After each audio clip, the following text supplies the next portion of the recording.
All right. Well, good morning, everyone, and thank you so much for joining us today for this metrics training, how to quantify your program's impact. We know that you all work hard providing technical assistance to your clients, and it's important that you be able to measure that, both from a service standpoint as far as how many service activities you may have, technical service activities, but also what are the compliance and environmental impacts of your activities. And so that's what this training is all about today. We have about 20 people attending the training, maybe more. And so you've been muted as you've come on here. And if you do need to unmute or you have a question, we want you to use the chat box. And I think most people know where the chat box is or have used it before, but you've got a menu at the bottom of your frame of your screen. And as you pop that up, you can see participants, you can see how to chat, you can see how to mute and unmute yourself. We will ask that you do stay muted. You chat your questions. So again, I want to welcome you.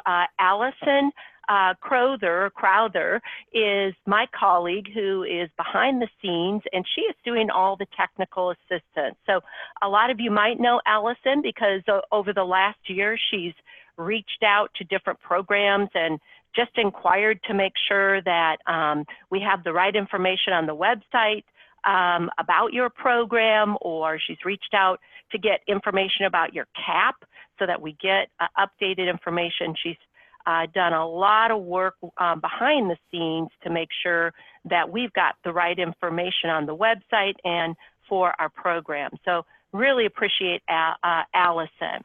I'm your host today and your trainer for the day. My name is Nancy Larson, and Allison and I, we both work for Kansas State University, the Pollution Prevention Institute. And so in addition to being the contractor with EPA for the National SBEAP website and communications project, we also host the Kansas Small Business Environmental Assistance Program and the Pollution Prevention Program. So we are the boots on the ground, our team at the Pollution Prevention Institute. We're the boots on the ground to helping small businesses and industry in Kansas. So we're bringing you our perspective on this, as well as what we've learned from various EPA trainings and other trainings and projects that we have been able to participate in over about the last 20 years. So I do want to say that these are the logistics you're seeing in front of me, and I'll just ask for an affirmative from Allison that you can hear me okay? Yes, you're coming through well. Great. We had a little audio issue, so I'm joining you by phone today just to make sure that I don't cut out. If you have any technical problems, you can chat Allison or the group. Have questions, you can chat, as you know. There is a function where you can raise your hand if you would like to be unmuted, but we will have a time for question and answer in between. But periodically, Allison will break in if she needs to clarify something that I said, because I don't always say everything perfect or clearly. And so I want to make sure that I am providing you with clear communication and a clear message today. And then she'll also break in if there's a pertinent question that needs to be asked during the time of this training. We have prepared some poll questions for you, but honestly, as we tested them, they weren't running the best. So we are going to test them on you, and hopefully we can make those work. But if not, we will put them in an email after and ask you to provide us with some responses so that we can evaluate this training, so we know how important or not important this is, or different aspects. But before this webinar started today, a couple hours ago, Allison and I emailed out in Word format 2 forms to you. And those forms, we wanted you to have those in your email, so in case you want to look at them as part of this training, you sure can do that, but I will be talking about them during the training. Some of you had a preview of those forms in a Kansas format at the annual training. And so based on the feedback we got at annual training, we have shaped this training. Just like all of our other trainings and many of our technical subcommittee meetings and presentations, this training is being recorded. It will be archived on our website, and I'll let you know exactly where all of this is after we've got it posted, but it will also be on our YouTube channel. So I just want to really thank you for participating, and what we're going to do now is we are going to launch our poll question.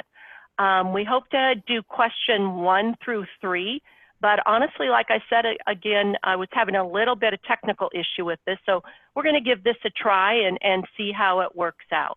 So I'm going to open a poll, and I want to see if people can answer questions 1 through 3.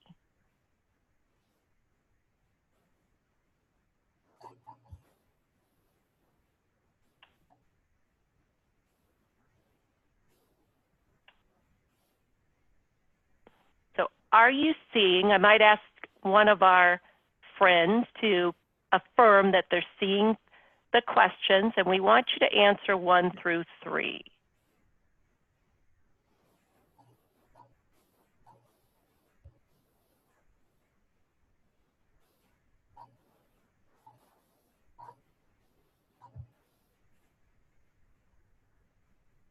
I'm seeing it in co-host format. Can somebody just pop in the chat real quick and confirm if you're seeing it or if it hasn't popped up yet?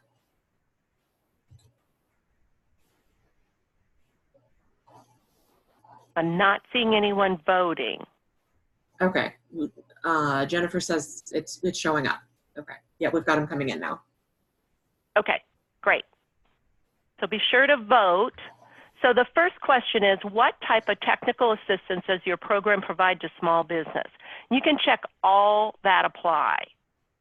Do you do site visits, hotline emails, technical training, other? Maybe it's not applicable. Maybe you're not a small business environmental assistance program.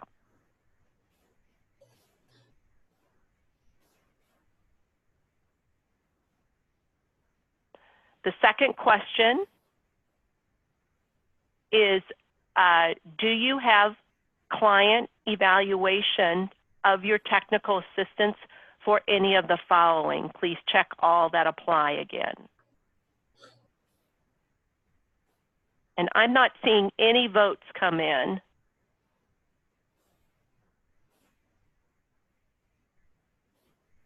Jennifer, maybe you could chat with us if you're voting.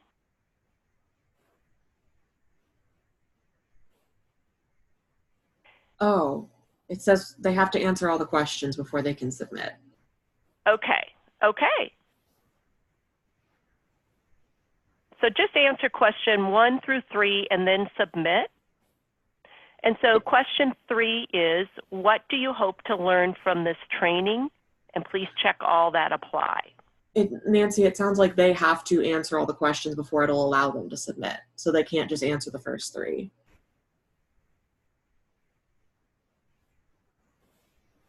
There we go. Okay, now we're getting it. And yes, you may or may not be able to, you may be able to skip some of those. So see if you can skip. If you can't skip, that's okay. We're gonna, because now I see how we can relaunch some things. Okay, great. Thank you, everyone. Your results are starting to come in.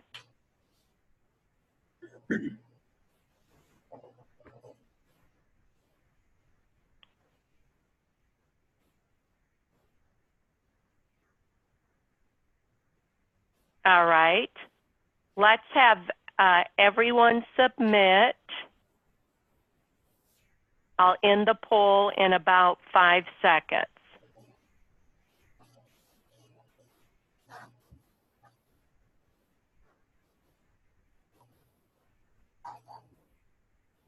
All righty, great. Okay, last votes. be sure to hit the submit button, please. And we do have one asking if we can minimize the poll until we get through the entire thing. Yes, I'm going to. You bet. Okay, so it looks like just a couple more votes are coming in on those first 3 questions.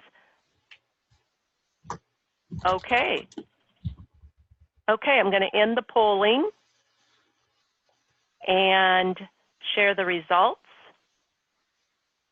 Okay, so you can see the results here, and what we're seeing is that what type of technical assistance does your program provide to small businesses? And it looks like about 78% of you do site visits.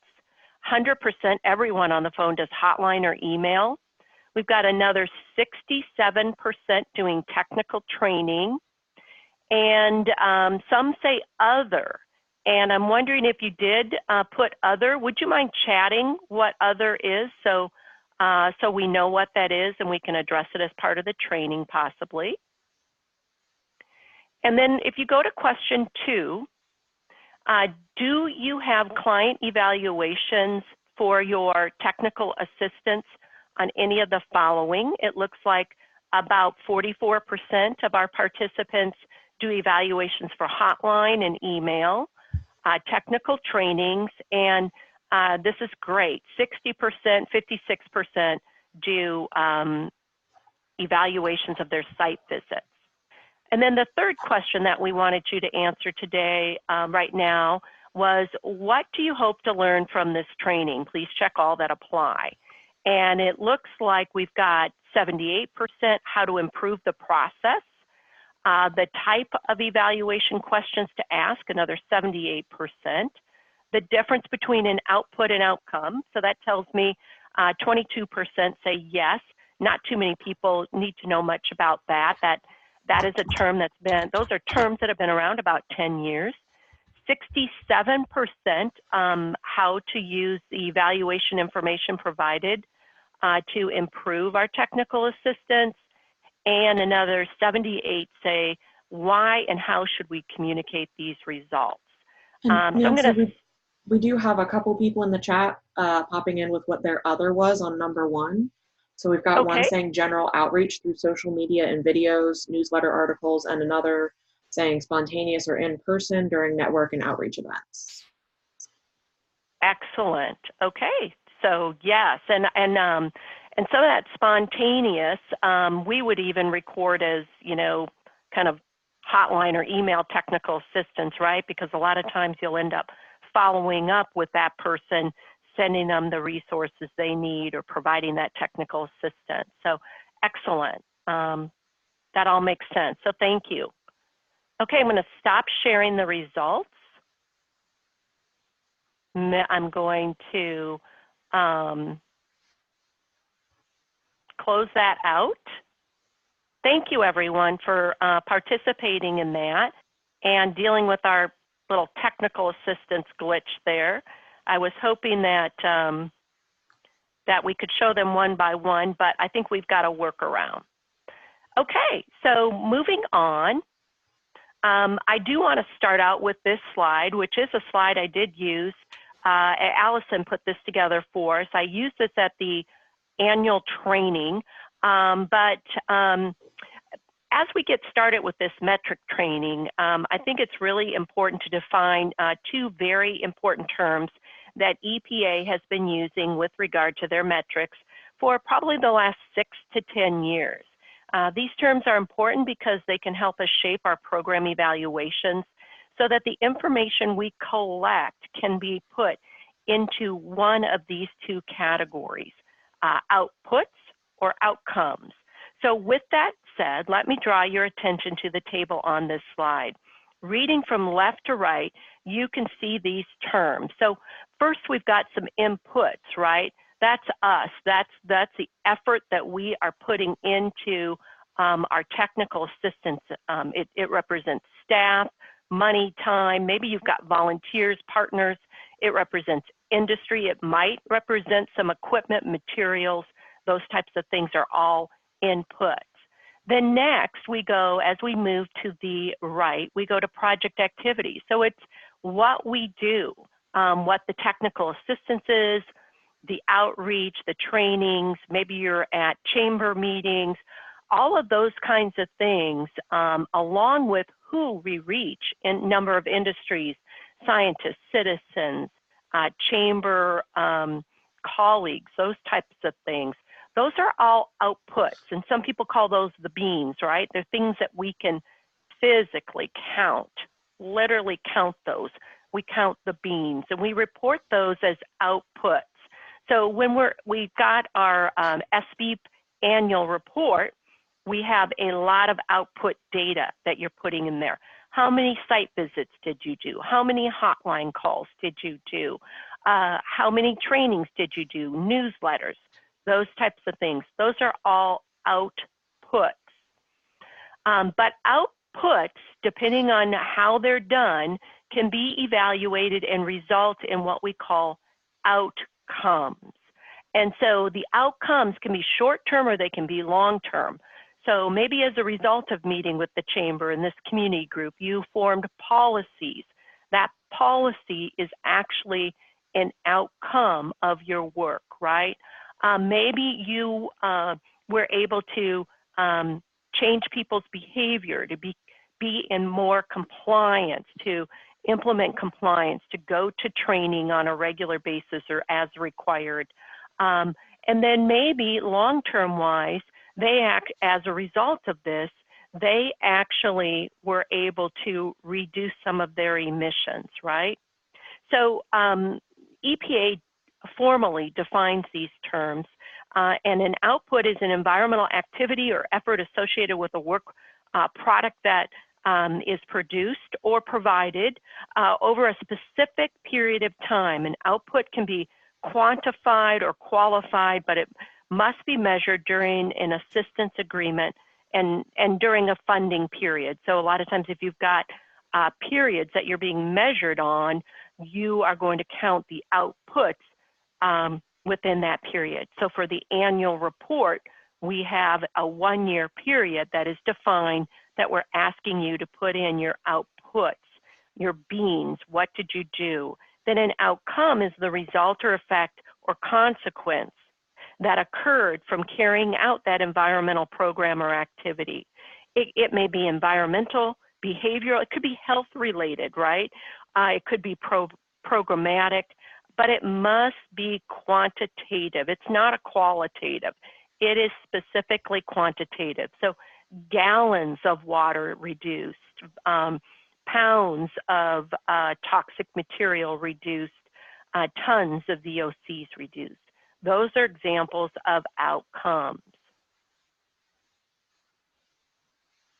So where do we begin with this training? A lot of times we want to begin with the end in mind, right? Like, what do we want? We want to get, if we can, we want to make sure that we're shaping our program so that we are doing a good job collecting our outputs, which is typically pretty easy, and everyone is doing a good job of that. But to get those outcomes takes a little bit more time, a little bit more effort, and intentionality, if you will. So we think about what types of services do we want to provide to our clients. So we want to provide, and feel free to chat any responses, but certainly we want to provide services that are going to help them change their behavior, get in compliance, right? Maybe even reduce emissions at the sources if possible. And then what do we want to measure? We want to measure, did we meet their needs? Did they get in compliance? We want to know what are their most complicating, maybe their most expensive issues. Can we help them with that? So those are all things that we want to know. So that is the reason that we recommend through this training, you know, if you, just like with any other project that you do, you need to have a baseline, right? We need to know where is that company at right now? What are their most pressing needs? What do they think their most pressing needs are?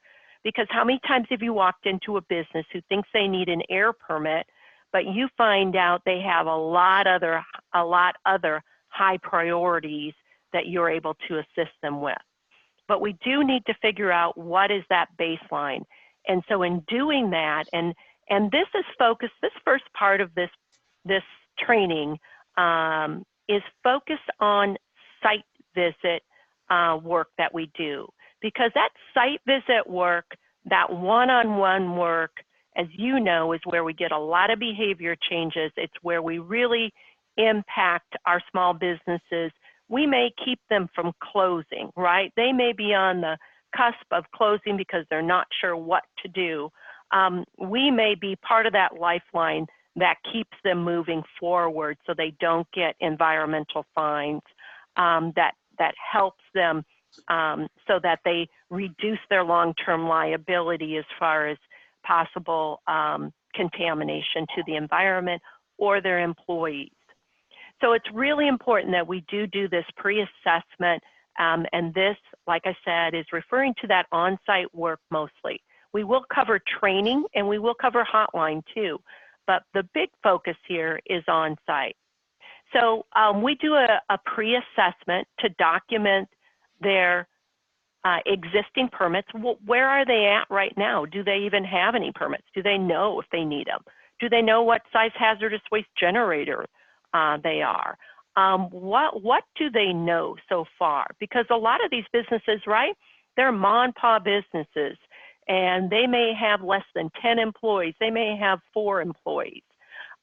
And, you know, the husband may be doing one portion of the work, and you might find the spouse doing the HR, answering the phone, scheduling appointments, but also doing the environmental.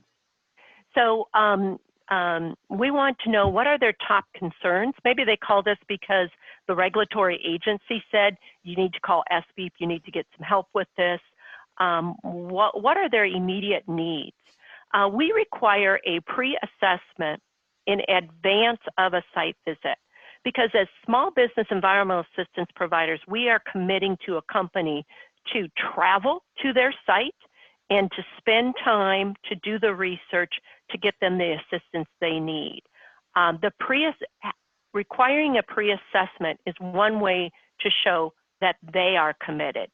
So, for example, in our program, we ask for it at least 2 days in advance because it also helps us prepare for that site visit. We want to know what resources should we bring along with us. Is it air permitting guidance? Is it hazardous waste forms? And I realize some of you only do air permitting. Is it industry specific? Maybe they need the EPA brochure on the 6X area source, and they need some of the other information too.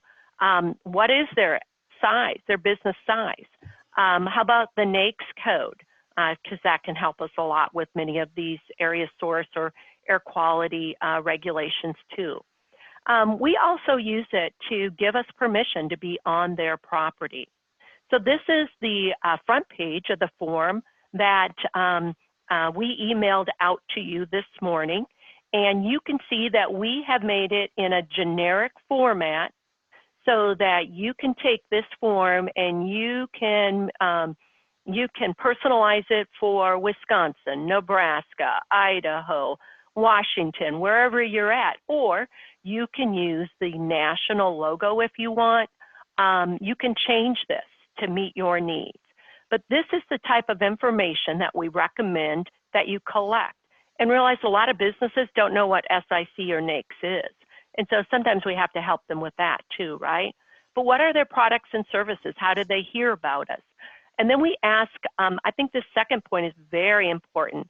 You know, what permits do they have? And a lot of times you're going to find that on all of these categories, you guys, they click don't know. Then we ask them a brief description of their services. Are they machining? Are they hand polishing, hand grinding? Are they fabricating? Are they using molds? We hope to get some of the information in that section there. But then on the back, what are their primary concerns? So they may be calling you for help with an air permit, which they may list as number 1, but they may be clueless about hazardous waste and they may need some help with that. Maybe you can provide that, or maybe you can provide a resource that can assist them with that. What are their other concerns? Maybe some of their concerns are expenses, right? So it's very, very important that they fill this out.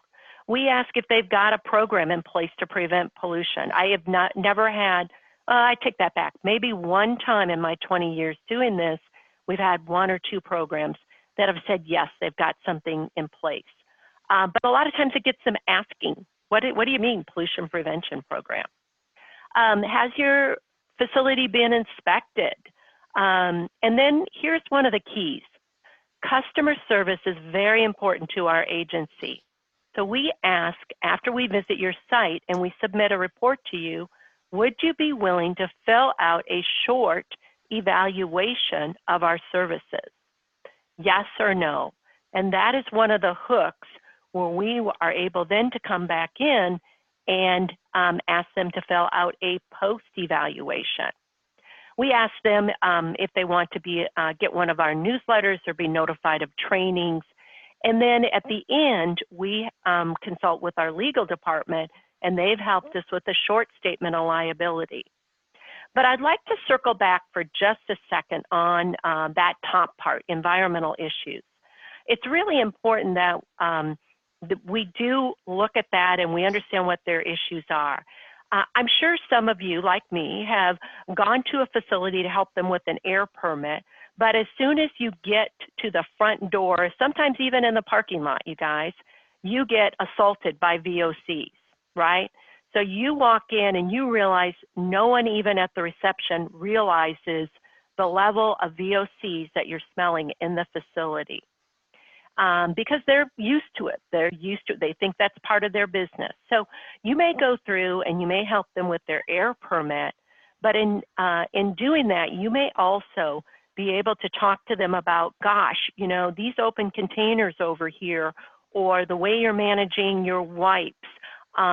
You may be able to help them with solvent management and help them minimize. Identify a material change possibly for them, a technology change, or a process change that will help them reduce emissions, their raw material from evaporating, right? Help them save money and really source reduce on their solvent. That is pollution prevention. That down the line is something that you can measure as an outcome. And so that's really important because it may also help them reduce their solvent use, which could reduce their HAPs, their VOCs. It could reduce their regulatory burden in the future when it comes to permitting, right? So all those are really very important things to think about as you work with a client. So certainly we want to address their immediate need, what their perceived immediate need is first. And then we work on some of these other things. So we a lot of times say we get our foot in the door with compliance assistance, but we're able to make some suggestions for pollution prevention that can save them money. So I'd ask you what happens after the site visit. And feel free to chat your responses. But do you follow up with some kind of written report? Is it just the permit, you know, back and forth? It can be a lot of time back and forth getting somebody the right air permit and figuring out their emissions and getting them all the right forms, then getting it into the regulatory agency.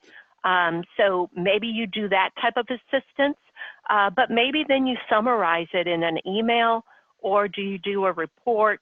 Do you put it on letterhead? Do you sign it? What is your format? Do you make specific recommendations beyond just helping them maybe with their air permit, some things that you noticed?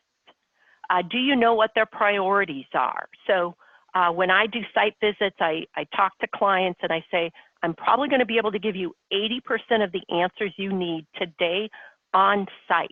And I'm hoping that they're taking notes, right? I'm taking notes. I expect them to take notes.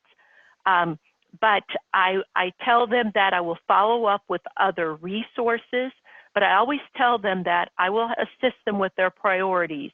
And if I see some things that are priority 1, priority 2, priority 3, I will tell them this needs to be your #1 priority. I recommend that you take care of it either immediately or it should take you about 2 weeks to do this, or maybe 3 days. But I will always reassure them with what their priorities should be.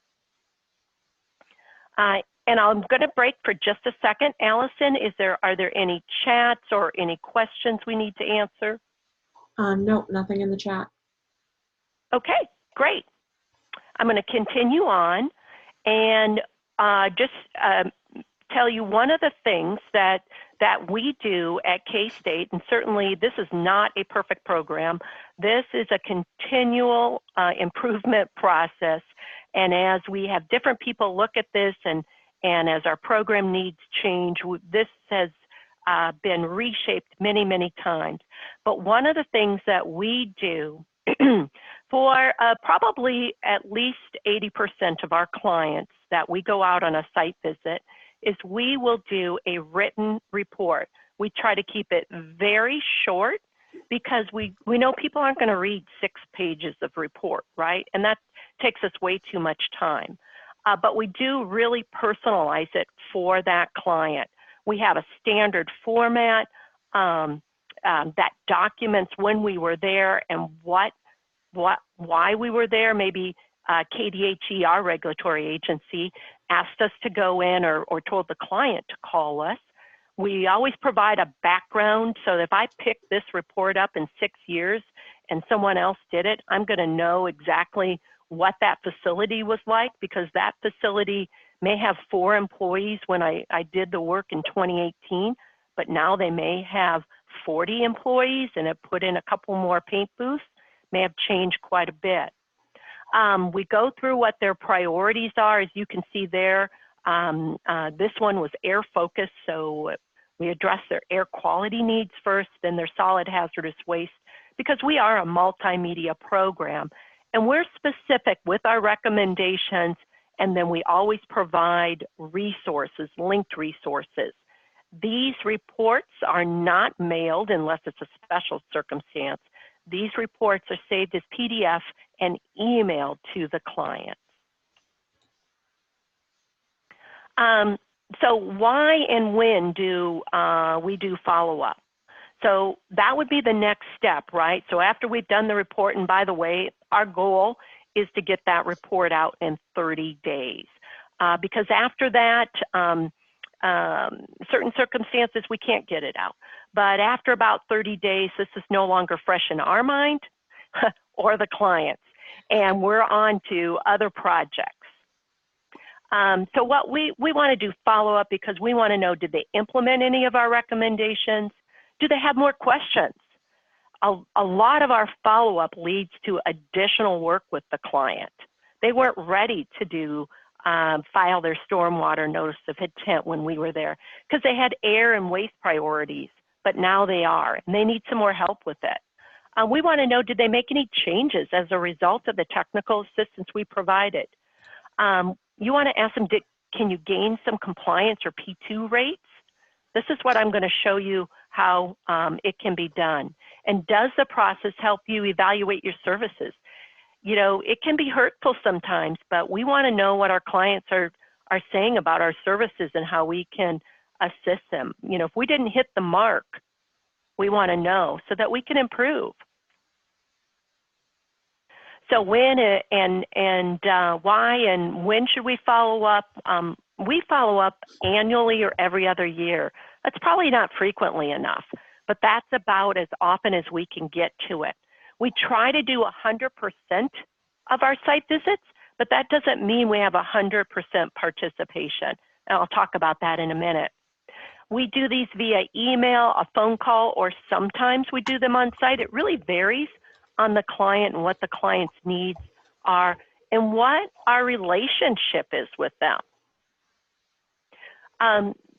Again, this is so much of our work, and I know I'm preaching to the choir here to many of you, but a lot of this is about relationship and the relationships that we build with our small business community, because they're trusting us to come into their facility and assist them. And so a lot of you, I know, have very good relationships with your small business communities, and that makes your program quite successful. They know that you care and that you will do your best to help them. They know you're busy too, so sometimes it takes a while to get back to them. But we have set up a standard operating procedure. Again, it's a work in progress, and it's under continual improvement process. We review those every year to see how do we need to change this, how is our work changing, how are our clients' needs changing. But we try to follow a standard operating procedure for doing our follow-ups so that we are consistent, because we have a team of 5 people who are doing these follow-ups, and it's important that we are all doing them the same way, or at least we've got a structure for doing them the same way. And then we run into this now and then. Honestly, some of you are just, you feel like you're too shy to do this work. Like, I don't want to call them and ask them to evaluate me, or email them and ask them to evaluate me. I really don't want to. Or you're afraid they might say something hurtful. So let's just be honest. Not everybody wants to do this kind of work.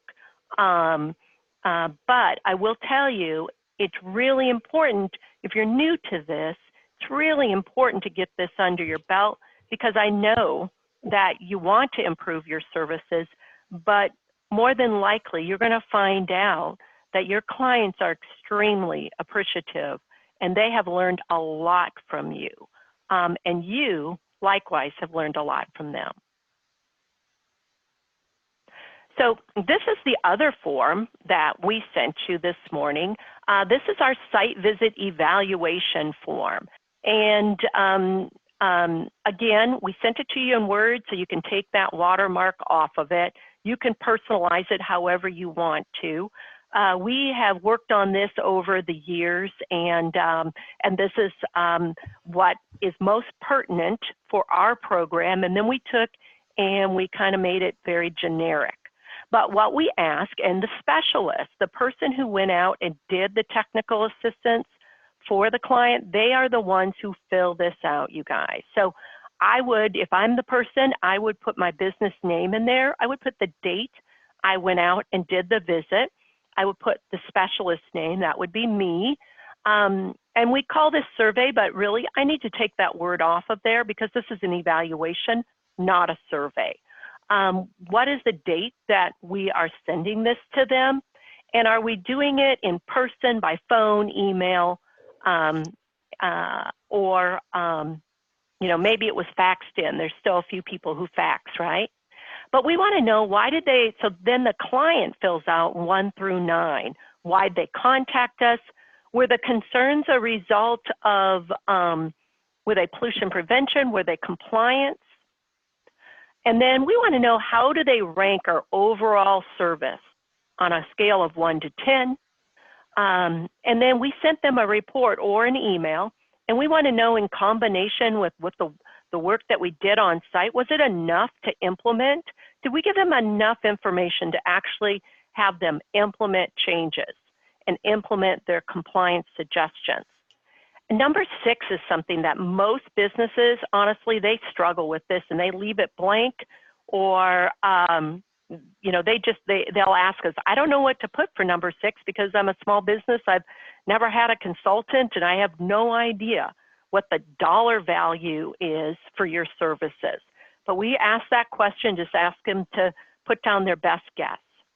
And again, a lot of them leave it blank, as you'll see in just a minute, because I'm going to show you some results.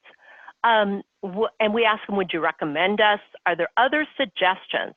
Number 8, most of our clients actually fill this out, and they'll put in other suggestions, or they'll put in some pretty strong compliments about how we help them, how much they appreciate us. And I'll show you that in a minute too. this year, we just finished the process, and we had a business say, if it had not been for this specialist's help, I may have closed my doors. We were going to give up, and that is pretty impactful. I've never in my 20 years had that, a client say that. And so I'm really, that really said a lot to me. That was not one of my clients, it was one of my colleagues' clients. And that makes me feel really good to know how much we were able to help them. Would you like to receive our newsletter? Now, the second page is critically important when it comes to getting outcomes. And I want to explain how this is set up, because you may look at this and think, oh, I don't like this format at all. But it gives you an idea of a way you could do this. And you can, again, this is in Word, so you can easily change it. But what we do is the specialist who did the work, they take the report and they fill out the specific recommendations that they made here. They start with the top priority ones. Maybe they had to file an initial notification for 6H or 6X. Maybe they had to send in their compliance notification. Maybe they had to calculate their PTE for their painting process. So we put in those specific recommendations, and sometimes it's a judgment call. And again, this is not a perfect process. This is a judgment call. Sometimes we'll combine things, or we know it's already done, so we won't put it there. Or we'll combine it with something else. And we won't list every single recommendation, but we'll get the top ones. Because we know that people are not going to fill out a 5-page evaluation form, right? They are going to fill out something that takes them typically anywhere from 5 to 20 minutes to fill this out. But they would fill out that, specialists would fill out the recommendation, then the client comes through and they fill out the other right-hand columns. Did you implement it? Y is for yes, and so forth. Were there any savings? And a lot of times they might put question mark, or they'll just leave it blank. Did they reduce any waste? I'm amazed at how many people now will say yes, and they'll put some number in there.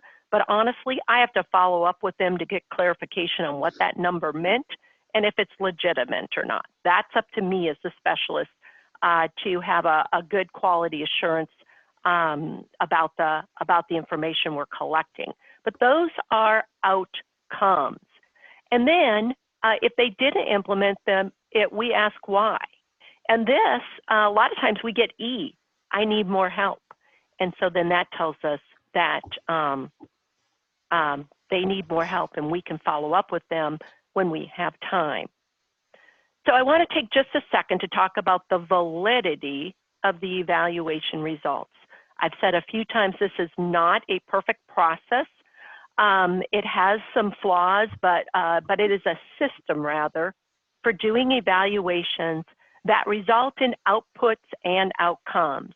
And it helps our team improve our technical assistance, and more importantly, it helps our clients get into compliance and hopefully reduce emissions.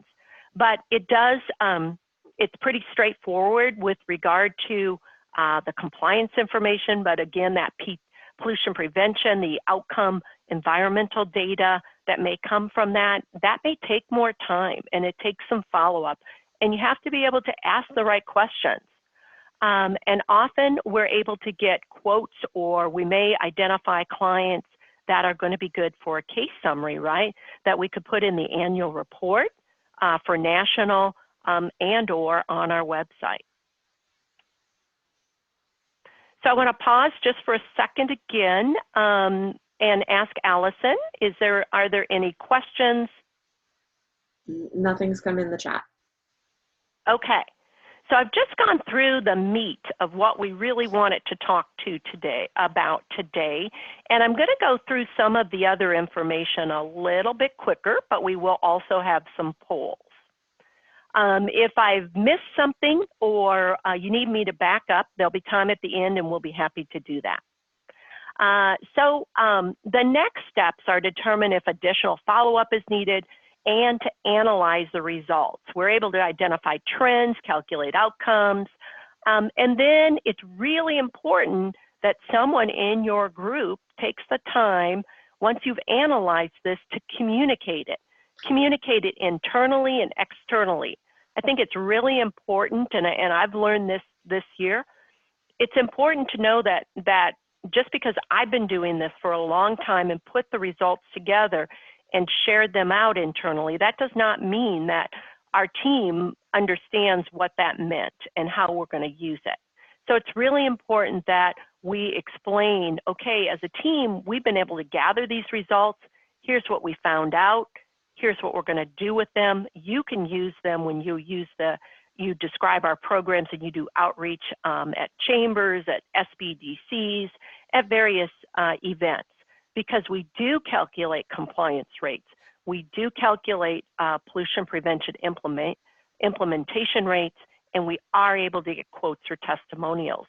And the best person to do the follow-up on any of that is the specialist who already knows the industry.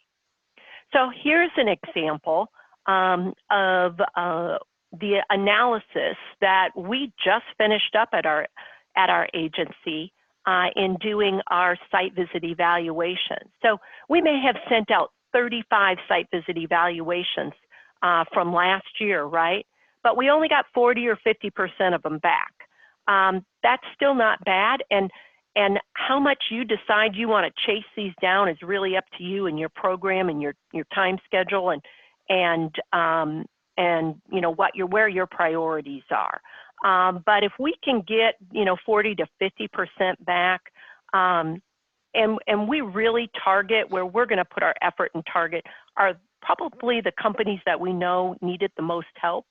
If we've got some site visits that we've done that were pretty straightforward and maybe the client only needed help with some minimal things, we may not target them if they don't return their site visit evaluation.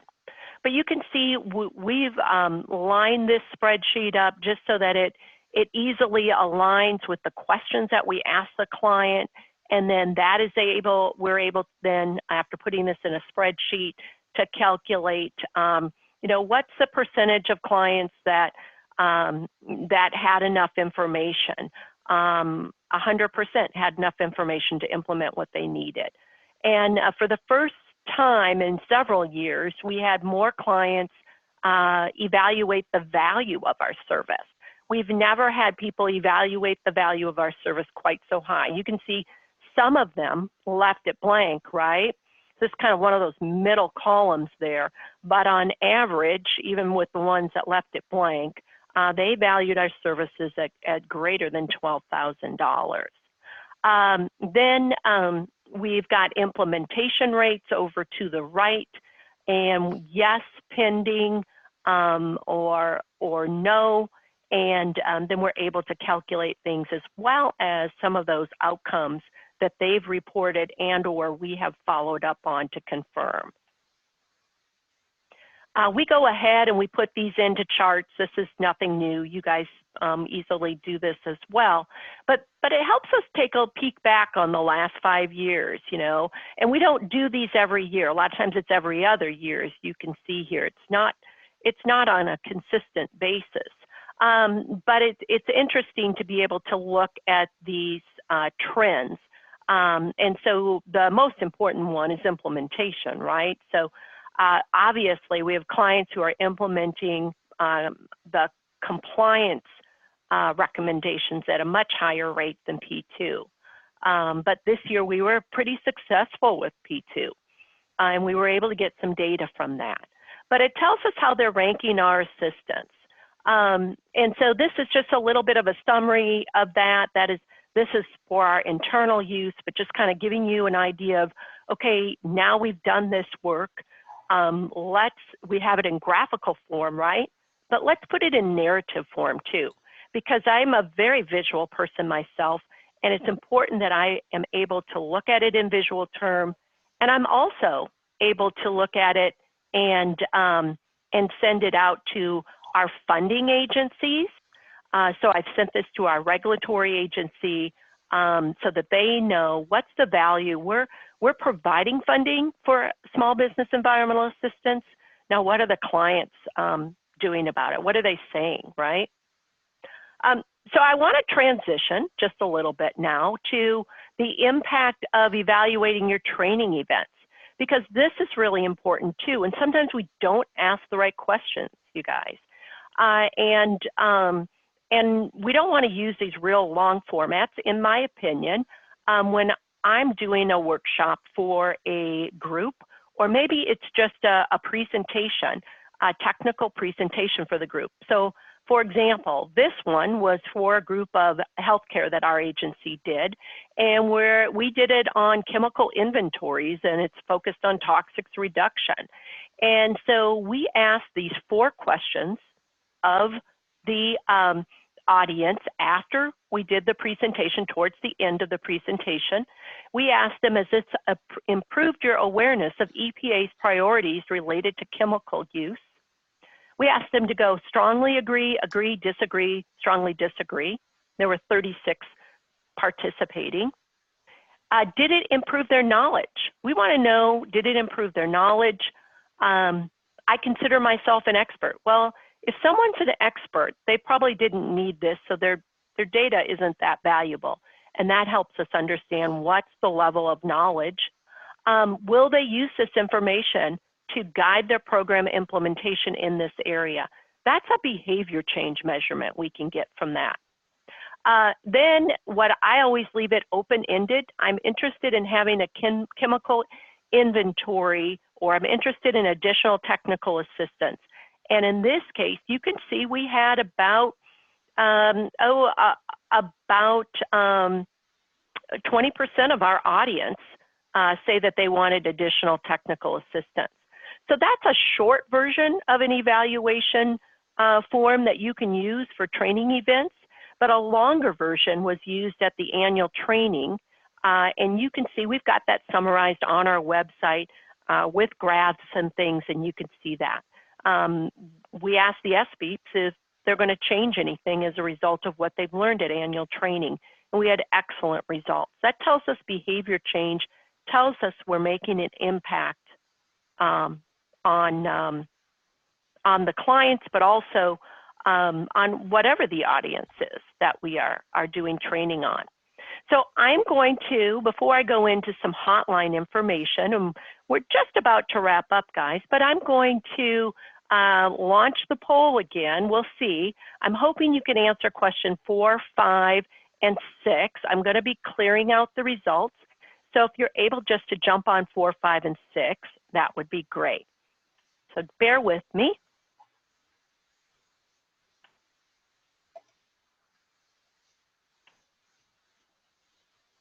So I have launched the poll, and I'm asking you to go to questions 4, 5, and 6. Can someone confirm that they're seeing the poll through the chat? All right, yep. We have confirmation from a couple people that they have it up. All right, you guys are so great. Thank you so much. So question 4, will you make any changes as a result of what you learned today? These are pretty short and simple.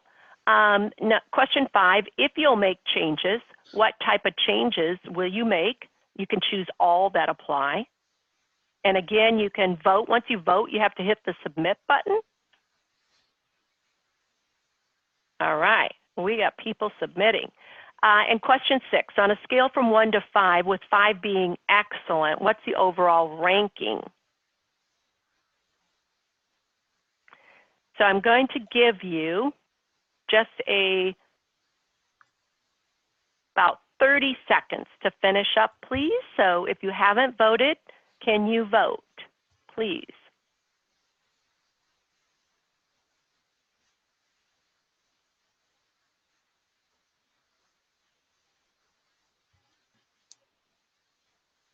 All right, I'm going to close the poll in about 5 seconds. So please hit submit if you haven't.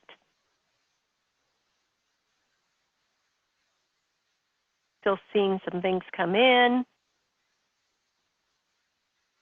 And just be sure to hit that submit button. There's a chat. John says he's not seeing the poll questions, but he intends to use what he learned today, particularly the forms. Oh, okay. So some people may not have the right view up. I'm going to end the polling. We're going to move forward because we did have most people vote. And what we're going to do is we're going to take a look now at the responses from question 4, 5, and 6. So 4 says, will you make changes as a result of what you've learned today? 11 people said no, we already do a similar process, but 89% of the people said yes. So that's a behavior change question, right? So number 5, if you will make changes, what types of changes will you make? Choose all that apply. And we've got 56% saying they'll use a pre-assessment form, 33% saying they'll add specific recommendations to their report, 56% saying they'll use a post-assessment form, and 33% will say they'll ask behavior change types of questions as part of training. Another 56% said they will communicate the results to management or funders, and 44% said they will add the information to the annual report, the national SBEAP annual report. And that is one of the really key goals of this training today, is because if you are empowered with how simply this can be done, we also want you to share your success stories, your results in the annual report. Number 6 says rank the training, and the majority of people rank the training. 56% rank it as a 4 out of 5, 33% say 5, and 11% say 3. And I realize many of you have a lot more experience than me in doing this, but we appreciate you being on this. So I just realized I forgot to share those results as I read them. My apologies. I was reading them. You could not see them, but you can see them now as I scroll through them. Okay, I'm going to stop sharing that, and we are going to wrap our training up here in just a few slides. So thank you for bearing with us. I know it is now 10:59, so we're reaching the 1 hour period. Okay, so a lot of people just do Hotline, or we call it Hotline, but that includes email nowadays, right? In fact, the majority of our information, our Hotline, our technical assistance that's not on site or at a training, is through an email or hotline, because a lot of times we might get a call, but we need to follow up with a client by email, because that's how we're going to send them maybe a technical guidance document or a PTE calculator. So we ask these questions, and I can share these out with people specifically if you want me to, but this is actually through our hotline. We've got a database like many of you or most of you do, and if there's questions about databases or anything like that, we're happy to have a side conversation about that. But I know most of you have your own processes for recording your technical assistance. And through our database, then, we have our support people go through and ask these questions of our clients. They do it via email and through phone calls. And I will tell you the response rate is sometimes it's right around 10%. That would be our goal. In earlier years, it used to be higher. Now people don't pay as close attention to or return phone calls or emails.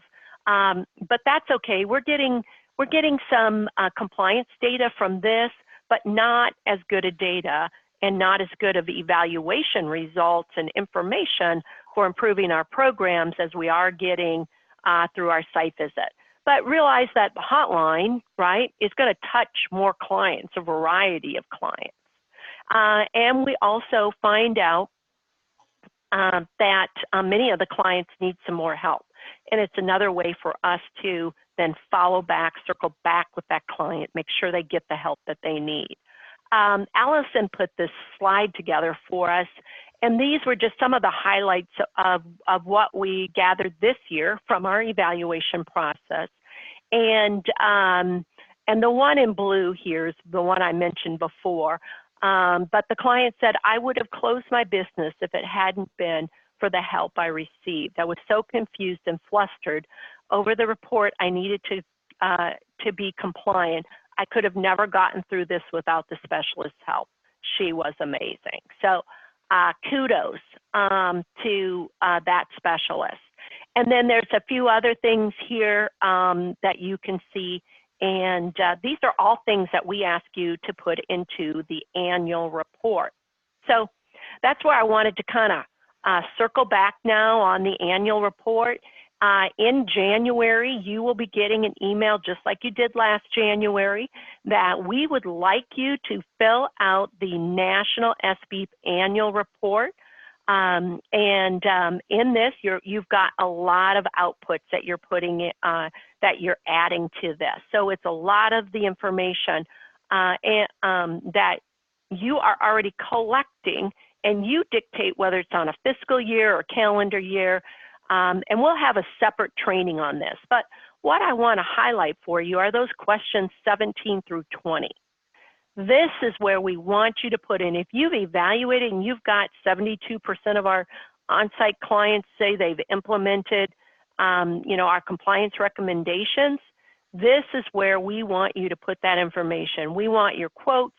We want your compliance rate, your P2. We want to know if they implemented solvent reduction, how many pounds of solvent or tons of VOC, whatever the environmental aspect that you were able to gather and calculate, we want you to put in here. And then our team will go through there. We will use those, and we will follow up if we have questions, as many of you know. If you need help with this, you're not sure how to calculate emission reductions or how to quantify some of this information, we will be happy to assist you with that. Our team has got some people who are very experienced in pollution prevention and in calculations, and we can assist with return on investment even for clients if you need that help.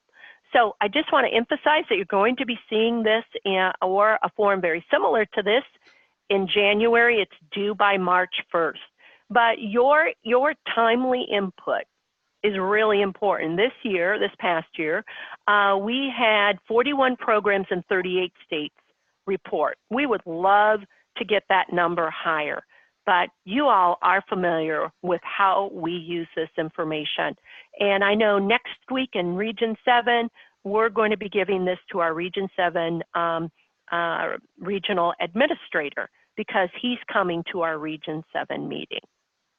Okay, so with that, I'm going to ask you to bear with me on one more poll, and then we'll be concluding and we'll be opening up for any questions.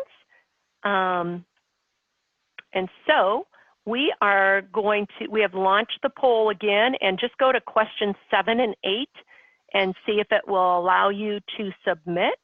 You should be seeing that on your screen right now. If you're not, please let us know. But basically, question 7 is, on a scale from 1 to 5, with 5 being extremely important, how important is this training to your program? And then, will your program participate in the call for annual report information in January? We want to know. We're trying to get you to commit early and get you in the mindset early so that we can get the best participation possible. We really want each program represented. And so you would answer on that yes or no, or you're not sure, you need help understanding. And if you're a newcomer, and this is all brand new to you, we are happy to work with you one-on-one on this. And you'll be hearing from your annual report team very soon about this. Okay, so I'm just going to give you about 15 seconds to finish up. Make sure you hit that submit button, please. It does not look like everyone has voted, and I would love for you to vote, please.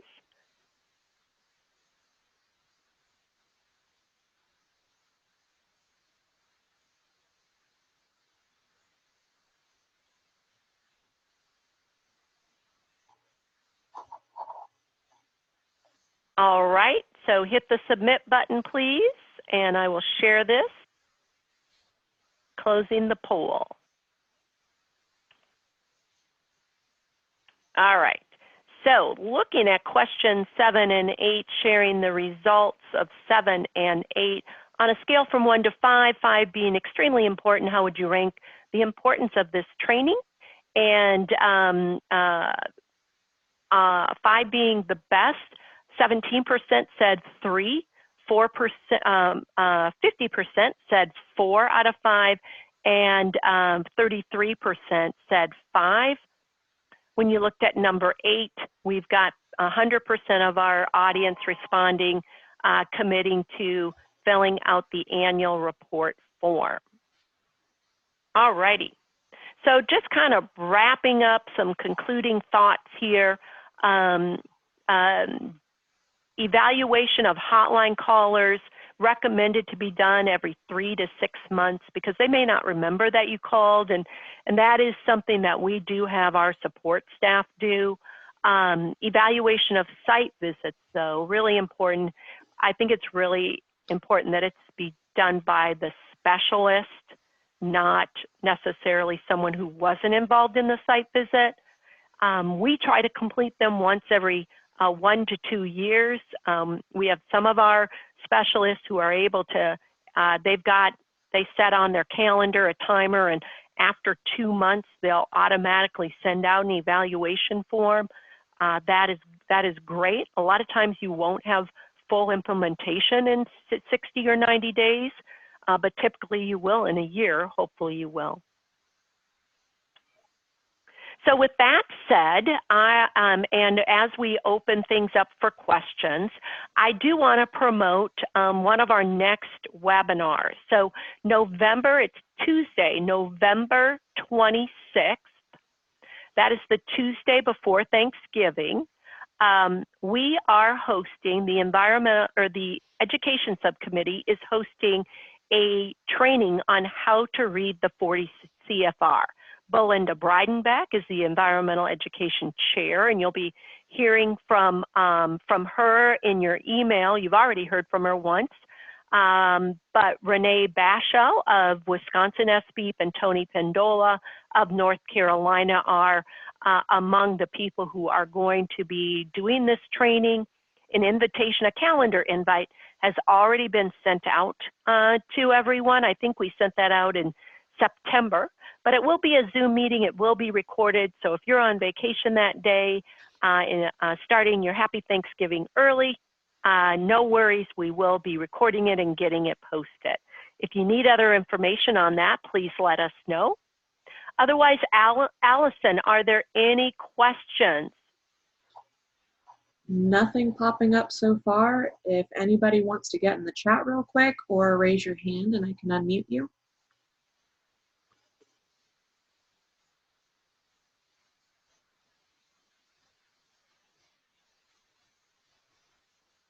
Okay, hearing nothing, people, oh, there's one chat that's come up, but people know how to get a hold of us. There's our email there, and I just want to thank you for participating.